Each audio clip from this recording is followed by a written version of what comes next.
All right, so welcome to this deep dive. We got a bunch of stuff you send in about that very first match of the IPL, the one between the Kolkata Knight Riders and the Royal Challengers Bangalore. Yeah, that Eden Gardens clash. Yeah, exactly. And I'm guessing you wanted to kind of go past just who won and lost and actually dig into the big moments, the turning points, and maybe what we can learn from this first game, about how the whole season might shake out. Yeah, I think that's the most exciting thing about that first match of any season, right? You get those early clues about, team dynamics and how the players are shaping up. Totally. Yeah. So our mission today is to break down this opening match, really dissect, those crucial moments. Yeah, we've got a good mix of stuff here too, right? We have those live match updates and then some in-depth analyses. So I think we can build a pretty complete picture of what went down. Perfect. All right, so no more beating around the bush. Let's get right to it. Who won this first clash of IPL 2025? Well, let me tell you, our RCB fans must be over the moon because they took home a very, very convincing win. Yeah. 7 wickets is nothing to sneeze at, and they did it against KKR. Really strong start. Yeah, KKR, they managed to put up a respectable, 174 for 8 in their 20 overs, but RCB chased that down without breaking a sweat, 177 for 3. And get this, they had plenty of overs left, 16.2 to be exact. Oh, wow. So not even close, really. Not even close. And think about it, too. This is RCB's first win right out the gate. And to do it on KKR's home turf, that's got to send some shockwaves through the league. You're right. It's going to be a huge confidence boost, starting the season off with an away win like that. So let's rewind a bit and talk about how KKR's innings played out. How did they bat after being asked to bat first? Okay, so actually that's a good point to start with. RCB won the toss, and they chose to bowl first. And, that could be a game changer right there. That initial decision really sets the tone.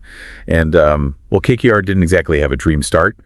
Josh Hazelwood, he got them right away. He dismissed Quinton de Kock for just 4 runs in the very first over. Mm-hmm. Oof. That's rough. Losing a big hitter like that right off the bat. I mean, that can really mess up a team's game plan. Absolutely. It throws a wrench in everything. But KKR, they showed some grit. They managed to recover. And that's where you see the value of experience, I think, because it was Sunil Narine and the captain, Ajinkya Rahane. They got together and formed this incredible second wicket partnership. They put on 103 runs in just 55 balls. That's a pretty amazing turnaround, especially after losing an opener so early on. So it sounds like Rahane was a big part of this recovery. Oh, he was on fire. He smashed a half-century 56 runs off just 31 balls. And this is, not a fluke for him. Yeah. This was his 31st 50 in the IPL. So he's a seasoned veteran and he knows how to deliver under pressure. And to make it even more memorable, he hit the very first 6 of a whole IPL 2025 season in the 4th over. Talk about starting with a bang, right? That's going to feel good for him, setting the tone for the whole season like that. And we all know Narine, he's always a bit of a wild card with the bat. What did he bring to the table? He was a crucial part of that partnership. He really held his own. He scored 44 runs off 26 balls, and he wasn't just blocking everything. He was aggressive. 5 4s, 3 6s, putting pressure right back on RCB's bowlers. And again, this shows you why experience matters. These guys, they know how to step up when the team needs them. It sounds like they had a really strong foundation there for a big total, but they ended up with 174, so something must have gone wrong somewhere. Yeah, unfortunately for KKR, they had a pretty rough middle-order collapse. It just felt like they couldn't keep up that momentum after that fantastic century stand. A few key players like Angrish Raghuvanshi, he got 30 runs. Then Venkatesh Iyer had a pretty quiet game, just 6 runs. And then Andre Russell, the big hitter, everybody expects fireworks from him. He got out for a measly 4 runs. And then Harshit Rana, 5 runs. So you see the middle order really let them down. Wow, that's a big drop in firepower. Yeah, that must have been really frustrating for them to build such a strong start and then fizzle out like that. Who would you say was the standout bowler for RCB, the one who really put the brakes on KKR's innings? Well, I got to give a lot of credit to Krunal Pandya. He really turned the tide for RCB. Yeah. He picked up 3 wickets, and it was his clever bowling that triggered that middle order collapse. He seemed to really disrupt KKR's rhythm. His changes of pace really messed with the batsmen. And, 3 wickets in quick succession, that's a killer for any team. Right. It's like once he got that first wicket, the floodgates opened. Yeah. Yeah, he seems like a real game changer. So besides Pandya, who else was picking up wickets for RCB? Well, we can't forget about Josh Hazelwood, right? He got that early wicket of the Kock, and he ended up with 2 in total. And then you had Yashdail Rasik Salam and Suyash Sharma. They each grabbed a wicket. So you can see it was a really solid team effort from RCB's bowlers. Mm-hmm. Everybody contributed. Makes sense. A total team effort is always a good sign. Okay, so KKR ended up with 174 for 8. It seemed like at one point they were going to get a lot more than that. But now let's talk about how RCB went about chasing this target down. Okay, so buckle up, because RCB, they came out swinging from the very first ball. It was like they were on a mission. Phil Salt and Virat Kohli.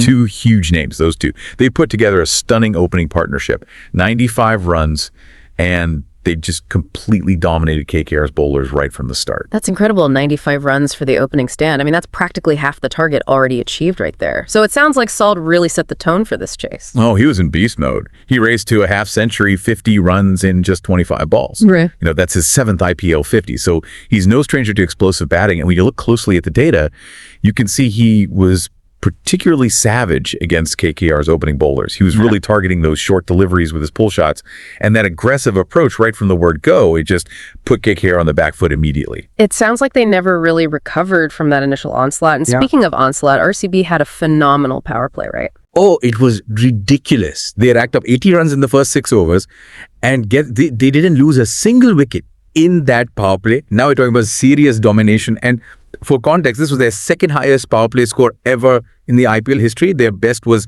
92 for 1 against Gujarat Titans last year, but still 80 runs without losing a wicket. That's pretty much unheard of. That's going to be demoralizing for the bowlers. Like, you're putting in all this effort and they're just smashing boundaries left, right, and center. And on top of that, they had Kohli at the other end, Mr. Consistent playing his classic anchoring role. Oh yeah, Kohli. He was the perfect foil to Salt. Salt was providing the fireworks, but Kohli, he was the steady hand at the wheel. He got his 56th IPL half century in 30 balls, and he stayed unbeaten on 59 off 40 balls.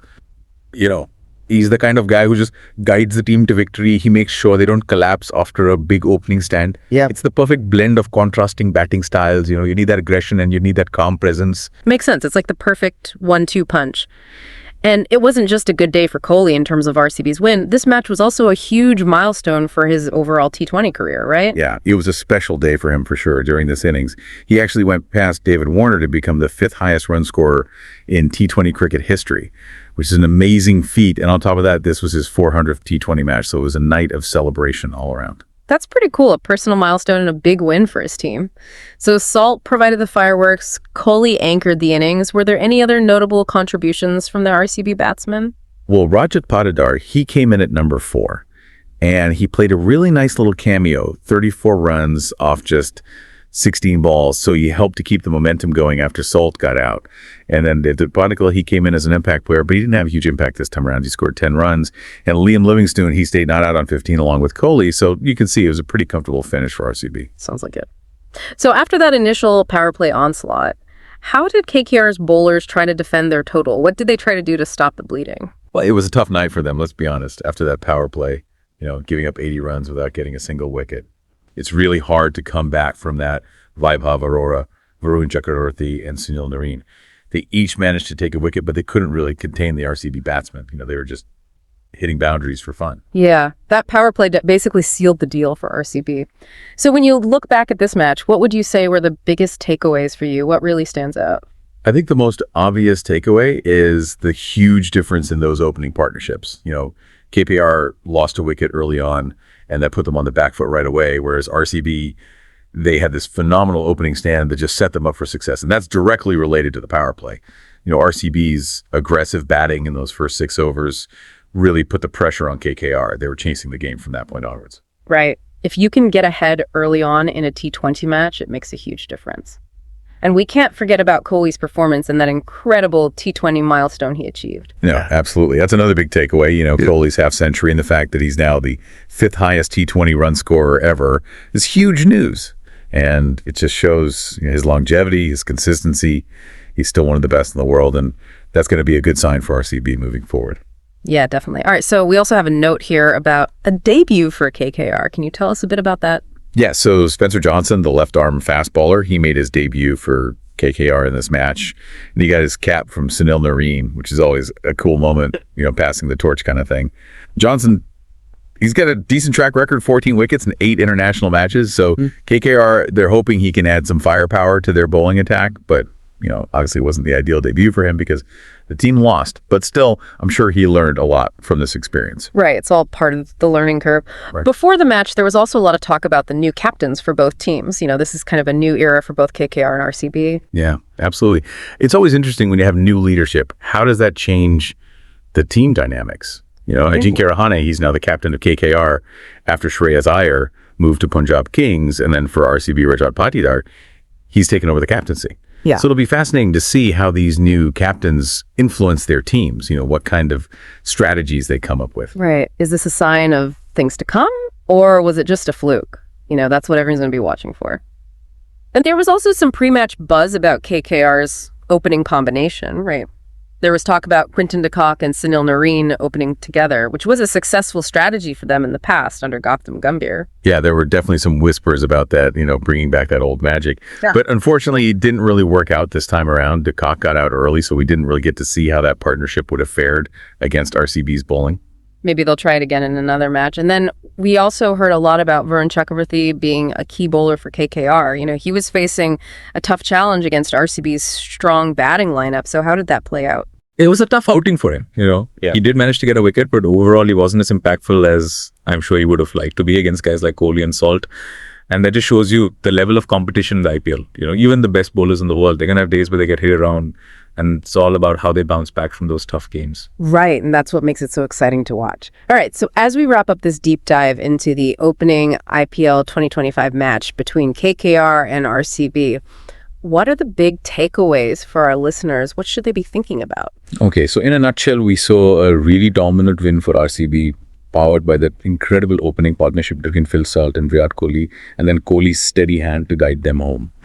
KKR, they had a good moment there with that century stand between Rahane and Narine, but they just couldn't keep it going. That middle order collapse really hurt them. RCB, on the other hand, they were clinical in their chase, especially in that power play. So that was the key difference. So two very different starts for these two teams. And now the question is, can they keep it up?